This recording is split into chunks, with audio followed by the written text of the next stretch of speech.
You again to the Jewel Tones Choir and our fabulous band. And now please welcome Reverend Heather Dawn Clark. Thanks, Diane. Thank you, choir. Wow, it only takes a moment. You're absolutely right. And that holy moment of right now is where all the power lies. So my title this morning is Spark from Nothing to Insight. Well, we already know that's a lie because we know that there's never nothing. There's always something. It may be invisible, but there's always something there. And I want to begin by, first of all, acknowledging the practitioners and all the power talks on Wednesday. If you want to, you can watch them because every single person who spoke was proving how well they know this creative principle, how easily they can express it. And each one of them did a fabulous job. And so Dave and Pam, I'm hoping that I get all of them. I believe Reverend Karen Allen, Mary Brogdon, Kathy Story. I'm getting to him. But who else besides Harry? Hans Smith and Harry Macy. So let's acknowledge. Every single one had something really exquisite to say, and it was powerful and beautiful. So in addition to singing in the choir and giving power talks, Harry Macy is also the vice president of our board of trustees. And so in that capacity, because President Fred Mercado is on a well-deserved vacation in Hawaii, please welcome Harry Macy.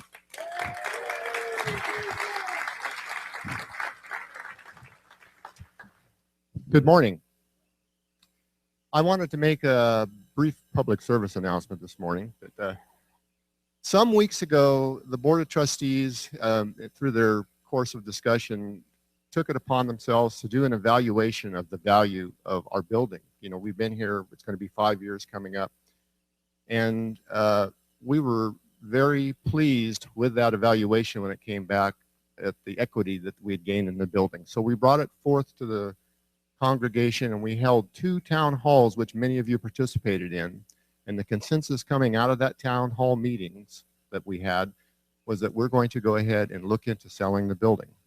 To that end, we formed a committee that's headed by Grant McPhail and Fred Mercado to look into all the aspects, as you know, there'll be many, onto selling the building. So if you have any questions about that regard, please see Grant. But the most important thing I want to tell you all today is the second part of that is so important is what are we going to do as a result of that?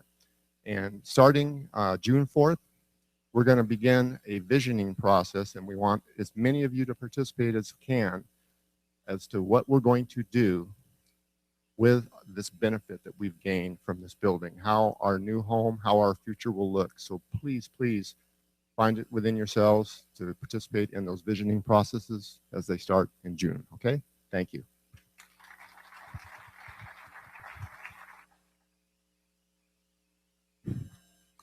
I'm going to talk about the visioning in a bit. So, but I want to start with a quote from the poet Rumi. The breezes at dawn have secrets to tell you. Don't go back to sleep. You must ask for what you really want. Don't go back to sleep. People are going back and forth across the doorsill where the 2 worlds meet. The door is round and open. Don't go back to sleep.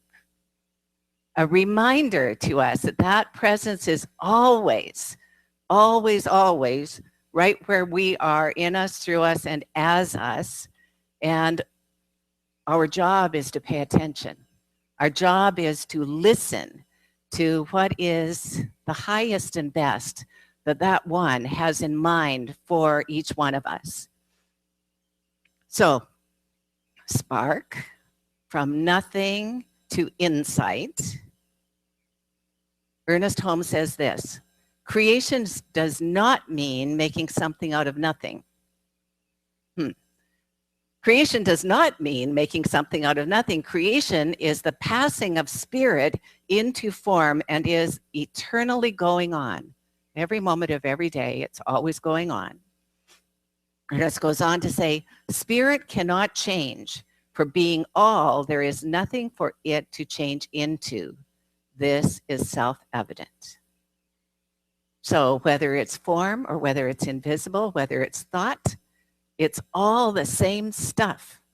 And you, me, each one of us gets to direct, gets to place our attention on what we do want instead of what many of us used to do before we started to wake up and place our attention on what we don't want, thereby bringing more of what we don't want into our experience. We're letting that go. We're not doing that anymore, right?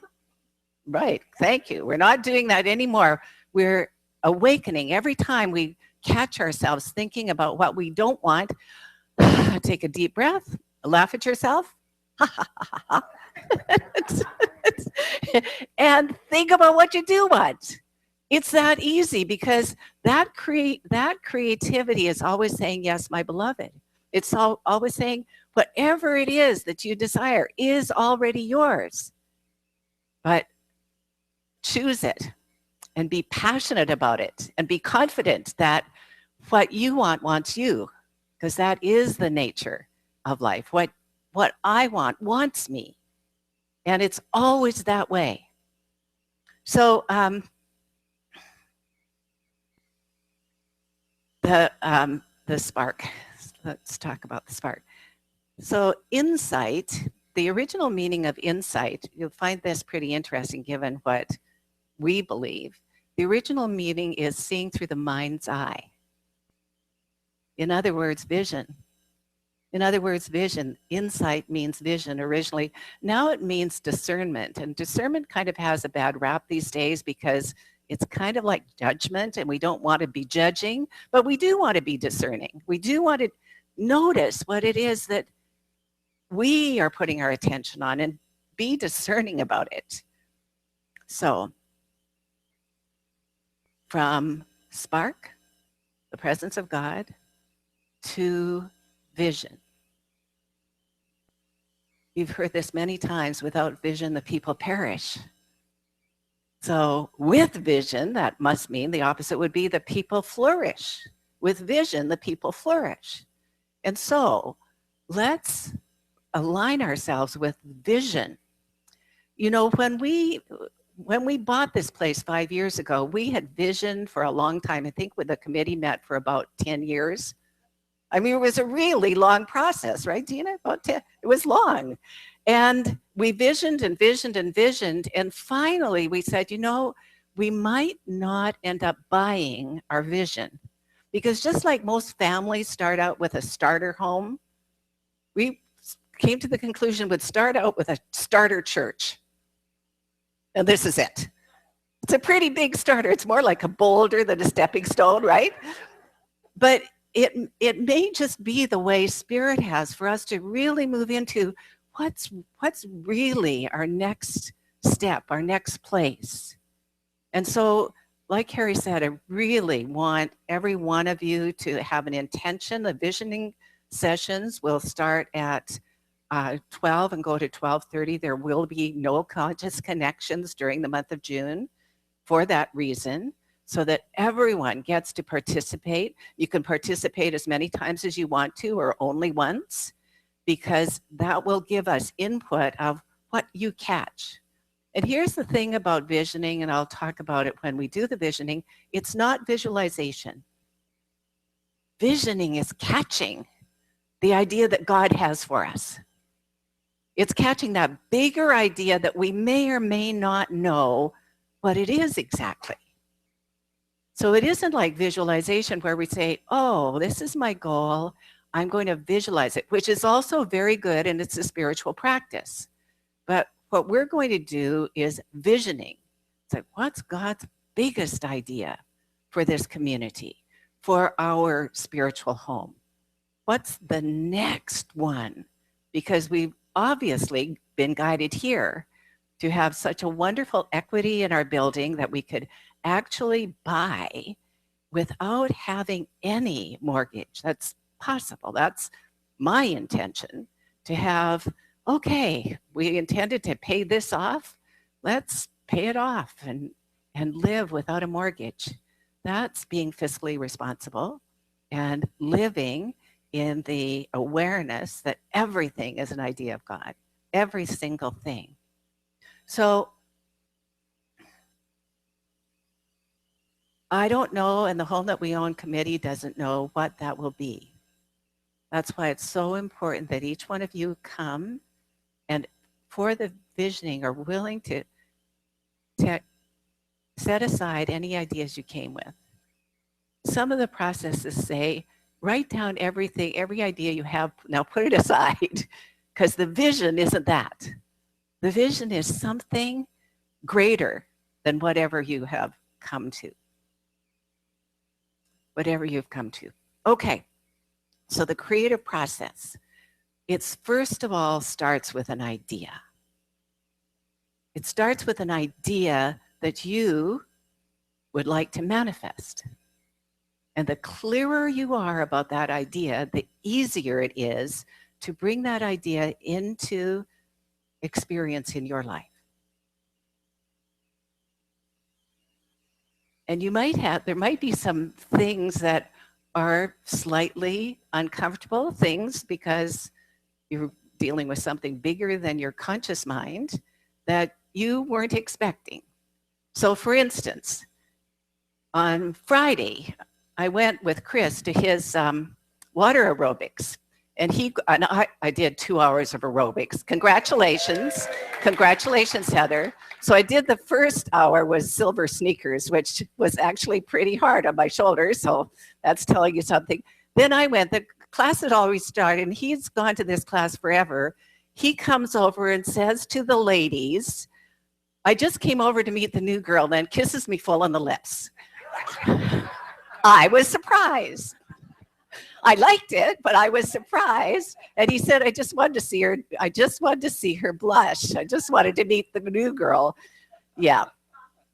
Okay, surprises. But is this part of my vision of what I wanted in my life? Yes, it is. So there you go.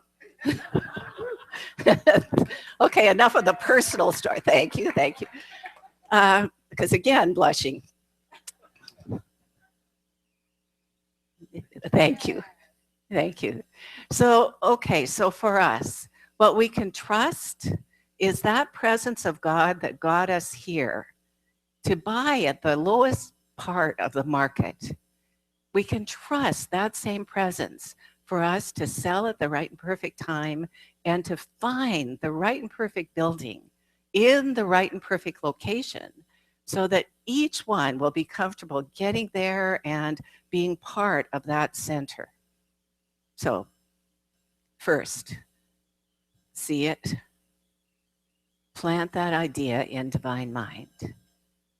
And how you do that is with affirmative prayer and then with affirmations. One of the things in the book that I'm basing these talks on, which is called Creative Confidence by David Kelly and Tom Kelly, who are professors at Stanford. And in this chapter, they tell a story about one of their classes in which the class itself was titled, I believe, outrageous givingness, or I got it wrong, but it's something like, means that, outrageous. So these students are, remember I told you they're interdisciplinary. So these students get a project assigned to them that isn't their discipline, which means it isn't what they're studying. It isn't what they're good at. So in this particular group, there were a couple of electrical engineers, a couple of computer scientists, an MBA, and no healthcare professionals. And what did they get? Their assignment was design a computer, design an incubator that would save the world from the million deaths of newborns who are born in places where they're not access to incubators. And the reason the babies die is because of hypothermia. They're not able to keep their bodies warm because they don't have enough fat. I'm happy to give them mine, but anyway, they don't have enough fat, and so they die. Now here, we are so blessed. We have all the equipment that those preemies can, like Karen's two girls, they're looked after. But in the developing countries, they don't have such a thing. They don't have as much access. So they decided, these however many, 5 students decide, oh, we'll just design an incubator that's a really low cost. They found out that one incubator can cost $20,000. Well, that's pretty outrageous for a developing country. So, well, we'll just develop a low cost incubator. And then part of the process is you have to find out what the end user really wants. What is it that they really want? So for these million babies to be saved, one of the students went to Nepal and he studied what was happening. He studied and he was shocked to find that there were incubators in the hospitals and they weren't even being used. He said, well, why are babies dying? Well, they're out in the country where there isn't access. And the mothers being poor, even if they got the babies, because the babies need 2 things. They need the mother's touch and warmth. So even if they got the babies there to the incubators in the cities, they wouldn't be able to stay long enough for the weeks required for the baby to get healthy. So they had to reframe what they said, okay, instead of that being our goal, let's rephrase it to what would it take to develop something that parents whose babies are at risk of dying would be comforted and given hope. What? So that changed the whole thing. Instead of a low-cost incubator, it was, how do we create something that can be used out in the mothers' homes? And they created this, the prototype is shown in the book, these portable incubators that look like a big baby's blanket, and it has a heating design that can be used, either electricity to heat it or hot water to get it up to 37 degrees Celsius, which is the perfect temperature for a newborn. And when it gets to that temperature, it says, okay now, because any lower, the babies need that. They found out so much. They found out that these folks don't trust Western medicine because their medicine has been working for centuries, for thousands of years. So what they do, she said, oh, we never give the full dosage because we don't trust it. So if it's a teaspoon, we give half. So if it was 37 degrees, we'd do 30. He said, well, then this won't work. We can't just say go to 37 degrees. They had to design it so the mothers would know that now it's safe. Now, this took way more than a semester. But what happened was 3 of these young people were called from their inner being to do this, to be the entrepreneurs, to start this business so that they could save lives. And I think that's a wonderful thing. That is the creative process. They did it slightly differently than we do, but when you think about it, some of the things are the same. One of the things, and for those of you who know what your process is as you're creating, will know that there are times when you just need to let it go and do something else. I play words with friends. Sometimes I play the piano, sometimes, but I have to let it go and do something else so that creative process can be working in my mind. And you may have noticed that sometimes your very best ideas come in that relaxed place in the shower where you're not thinking about anything, like, wham, this great idea just came to me. That's that relaxed focus showing up. You did the work, you planted the seed, and now you pay attention to what ideas have come to you. And then another thing that is the same, that every time I'll tell you the same thing. The secret to success in the science of mind starts with P. Practice, practice, practice. Thank you, Kathy gets a prize. Practice, practice, practice. It's about persistence. It's about saying, okay, I know this works. I'm not going to be discouraged. I'm going to keep on keeping on until I experience what it is that I've so faithfully looked at in the inner. I'm going to keep on keeping on. Well, nature has some things to show us about that. Nature is a great teacher and an awesome teacher. I'm going to show you, I'm going to close by showing you a video. It's about an amazing artist called the pufferfish. And so I won't say anything more. It's totally amazing to me. So we'll probably need to move if I could have some of the mics moved so they're out of the way, if they're not in the way.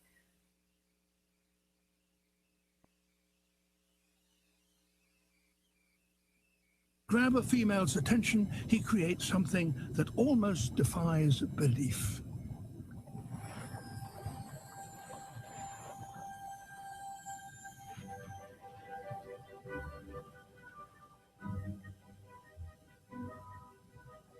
His only tools are his fins.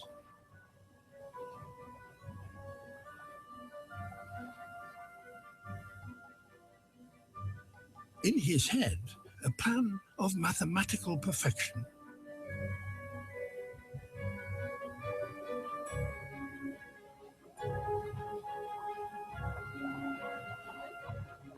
He plows the sand, breaking it up into the finest of particles.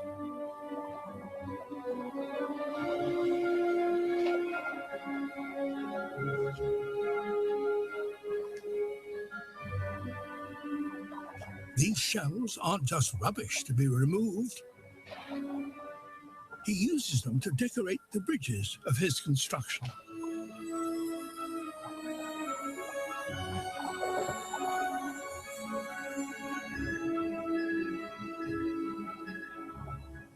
He can't rest for more than a moment, but must work 24 hours a day for a week, or the current will destroy his creation.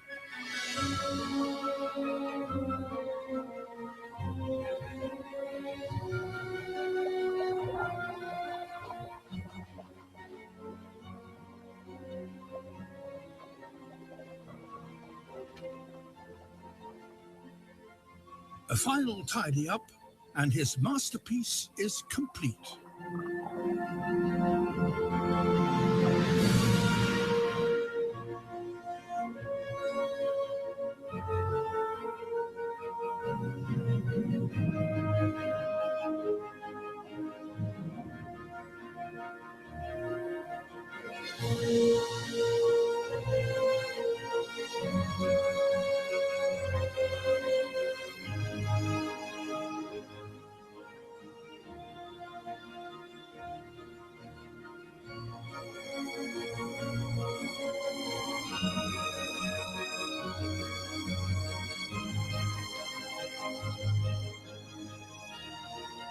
Nowhere else in nature does an animal construct something as complex and perfect as this.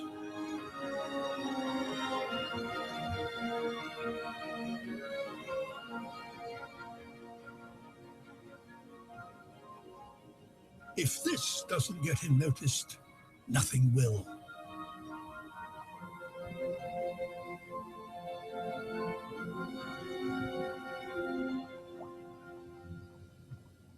Now it's ready for inspection.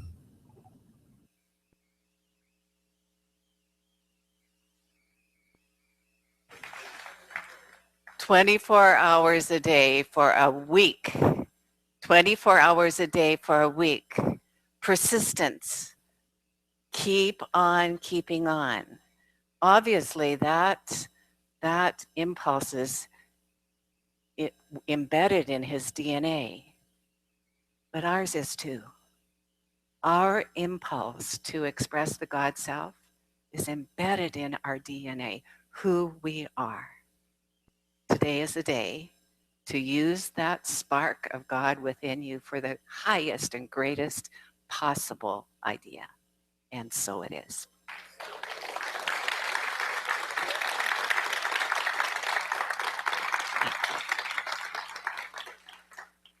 Diane's going to set us up, and then I will pray.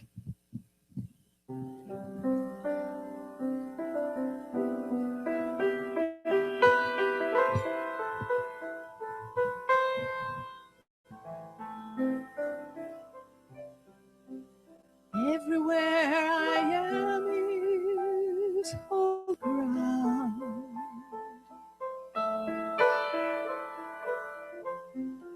For I walk in God. Everywhere I am is holy ground. For the power and the presence of pure spirit makes my path gentle and easy. Gentle and easy. Holy, holy ground.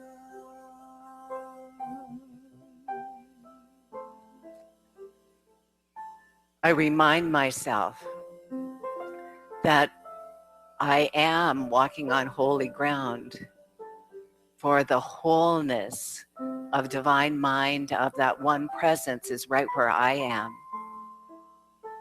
Made in its image and likeness, I am the power. I am the peace. I am the love. I am the wholeness of this one.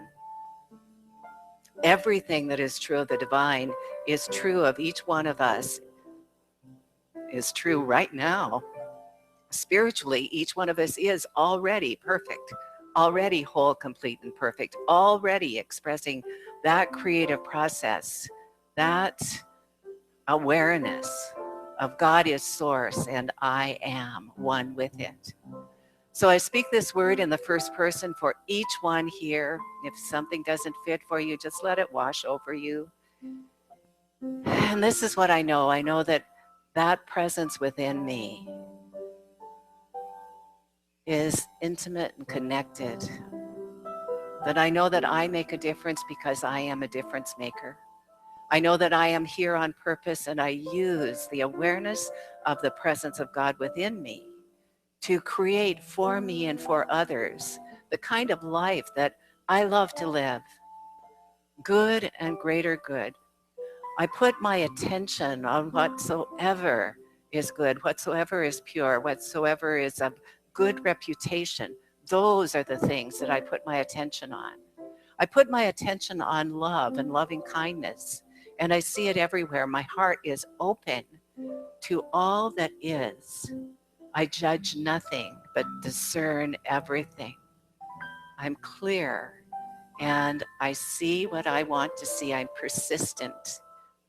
Just like that puffer fish, I carry on, carrying on, knowing that the creation that I'm creating, even though I might not be able to see the whole completed thing, is perfect, is an expression of God as me. I know that this is true in terms of my creativity, that it's a joy for me to create. It's a joy for me to let my light shine and experiment with new ideas and new ways of being. It is a joy for me to truly, truly live my life full out loud. It is a joy for me to know and know that I know that God's presence is within me. It is a joy for me to know that every single person that I meet, everyone in this community is part of the aspect of the wholeness and is therefore in my heart. I am in the heart of God and the heart of God is in me. I'm so very grateful that this is so. I'm grateful for health. I'm grateful for prosperity. I'm grateful for love, and I am grateful for creativity. All these things that God is, that lay for each one of us to experiment, to express. So I just bring my heart open to gratitude. What a wonderful life. What a wonderful life that I am living right now. Grateful to be alive, grateful to know what I know, grateful to know that the creative process is always responding to me. So with my heart filled with gratitude, I simply place this word in law. It is complete. Please help me anchor it by saying with me, and so it is. Thank you.